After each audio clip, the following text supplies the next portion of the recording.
Thursday nighter. And here comes Mr. Maye.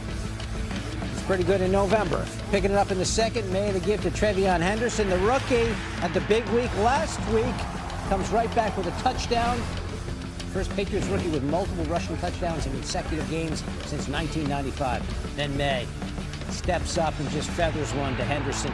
Maye, 20 Pats have now won 8 in a row, 9-2 on the season. Much more of this with SVP coming up. It is a new era for the Patriots under Mike Vrabel. That's their 9th win of this season. That's already more than they had in the last 3 seasons combined. 8-26 in the previous 3 years. And you can see the points way up as well. It's a whole different ball game right now. It's the Jets, 27-14. I don't know. They looked impressive.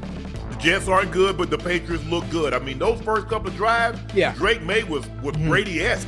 I'm talking about precision. Yes, he was nice. Stephon Diggs he was dealing. Reinvigorated. He looks good. Trevion Henderson is running extremely hard.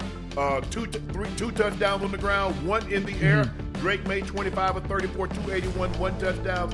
I thought overall, I thought they played well. But before we get to the Jets, let's highlight the Patriots, Ocho. Yeah. Okay. Mike Vrabel has done an unbelievable job. You go. I'm gonna let you go ahead. Hell of a job. Listen, Mike Vrabel, I'm not sure what he did once he got there, but he's done one hell of a job. Obviously, it makes things much easier when you have a quarterback that's playing out his mind and only his second year in Drake Maye. In the division, they 3-0. Obviously, the talk has always been they're supposed to go to the Super Bowl. This is their year. The Buffalo Bills, they're 2-2 in the division. The Patriots have dominated all season long. Being 9-2, this is something I wasn't expecting. Being the fan of the game of football that I am, I didn't think they would be this good. They have been really, really well, and because of the quarterback play, obviously the supporting cast, the defense has played well. Stephon Diggs is playing out of his mind. He's playing out of his mind. He's been playing very, very good football. Matt Collins out there making plays. Douglas doing well as well. And Trayvon, is it Trayvon Henderson? Am I saying it right? Trayvon Henderson? Trevion? Man, listen. But Young Bull, nice, boy. Young Bull is real. Young Bull, real nice. Hey, he's one of the few running backs too on the field that can hit his head off the goalpost. Oh, he got speed to play with. Oh, yeah, he got speed. He got speed to burn. So, man, they look really good. They look really good tonight, man. And on defense, right. That goddamn Christian Gonzalez. Hey, he nice. Oh, he fluid. Hey, listen, he nice. I know he's been injured a little bit, but he needs to be in the conversation of top 5 DBs, especially. Oh yeah, he is. I mean, PS2, Stingley Jr., him. Yeah. Those are your top. I guess people like J.C. Horn. Some people like J.C. Horn, but I think like Gonzalez. Him. I think PS2, and I think Stingley Jr. I think those are the top 3 corners in my book because they all possess very, very different. Now Gonzalez and PS2 they got kind of similar body types. They're tall, angular. Stingley's a little bit more compact. Probably a little stronger because of the way he's built. But if you look at the way PS2 and the way he glides, he and Gonzalez have very, very similar games. Yeah. Yeah, Trevion Henderson, he had 2 rushing, 1 in there. They threw him 1. But yeah, this is Ocho, this is a very good team. They're very well coached, and now you see why. That after 1 year, Mr. Kraft's like, you know what, Gerard, I really hate to pull the plug this quick, but this coach is proven, and it's too good to pass up. And if we don't do this now, there's a good he'll be going somewhere else. Yeah, he'd be going somewhere else. Absolutely. Because if you think about it, the Falcons interviewed Mike Vrabel, Mike McDonald at Seattle. They interviewed like 4 guys that are doing extremely well right now, and they settled on Raheem Morris. And Raheem's gonna have to get this thing. He's gonna have to get this thing turned around. But just watching New England, they don't beat themselves. I know, Vrabel doesn't really mention a whole lot, but I think he took a whole lot playing under Coach Belichick, the mannerism. Now he's not as stoic on the sideline. He's waiting to give his guys high fives coming off the field. He's waiting to hug his guys. You watch him in the hallway, Ocho, when they're coming off the field after Big Rick, he's hugging everybody. Hey, come on, get in here. Come on, let's go. He's a guy I would love to play for. He's the type of guy that you love to play for. Absolutely. Because he ain't gonna sugarcoat it now, Ocho. You know exactly where you stand with Mike Vrabel. Yes, sir.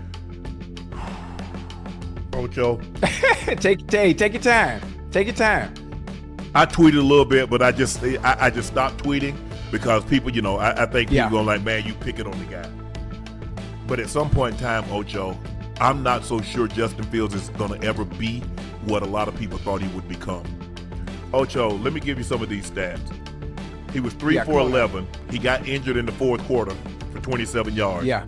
He played the entire game against the Broncos. He was 9 of 17 for 45 yards. He played the entire game against the Carolina Panthers. He was 6 of 12 for 46 yards. In the loss to Cleveland, he was 6 of 11 for 54 yards. And 42 of those yards came on a screen play. Screen pass to Breece Hall. Tonight, before the final drive, he had 75 yards passing. Yes, sir. I think A.D. Mitchell left his hands in Indy. Yeah. Hey. Oh, listen. Now he ended the game with 75 yards, right? No, he had 116. But before that final drive, he got 41 of the 116. Right. So one of the things I do want to say before we pile on Justin Fields, I want to talk about some of the drop passes. A.D. Mitchell, 2 big plays. Two big plays in the first half. Before half, you got to have those. Especially that go ball. Yeah. You got to have that. Hey, it's perfect though. Outside shoulder away from the DB. You can't ask for anything more than that, Ocho. You got to have that's perfect red line. You pull that in. Then the wheel route, the out and up. Adjust yourself. Slow down a little bit. Perfect ball. Outside shoulder. DB has no way to make a play. You got to have that. So those are passes that you got to help your quarterback out sometime. You got to help your quarterback, and that's why the stats look the way they look. Sometimes they're drop passes. Yeah, he had a couple of drops, but there was a couple, Ocho. He had 80, and 80 probably would have dropped it, but he had him on a hitch. Ocho, he had him on a hitch. Ocho, that's a simple pitch and catch. Oh, he threw it wide. I ain't talking about. You put that on him. Because here's the thing, the DB is probably retreating. You put that on him, now I get to face you up. There's a chance I can make you miss. At least, I caught it at 5. At bare minimum, Ocho, I'm going to get a first down. I might make you miss and get even more. I'm like, Justin, to start the game, you can't. Because what do we always say, Ocho? Give me something. I just want to get my hand. I just want to touch the ball. Just let me touch it. You ain't got to give me nothing sophisticated. Just let me catch a hit. Let me catch a stick. Let me catch a shot across. I just want to touch the ball. You give it to me early, you got me late. Yeah. Justin, how on a 5-yard hitch route, you miss a guy that far outside? And listen, and that goes for the quarterback too. Most of the time, some quarterbacks, they don't want to come out with anything. They want something short. They want a nice little check down to get themselves in a rhythm, to get a feeling for the game and not really chase the game, but allow the game to come to them. And that's what you want. You want a slant. You want a hit. You want some short.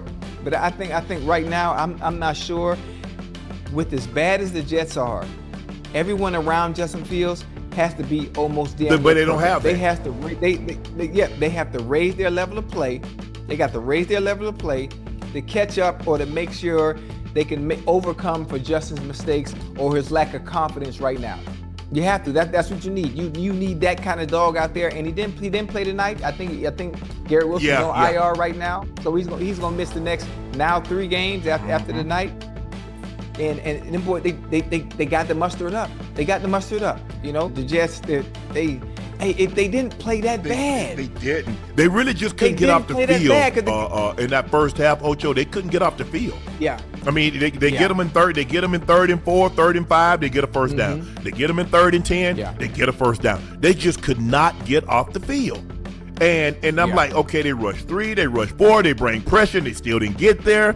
I'm like, well, damn, how difficult. I mean, man, how difficult is it?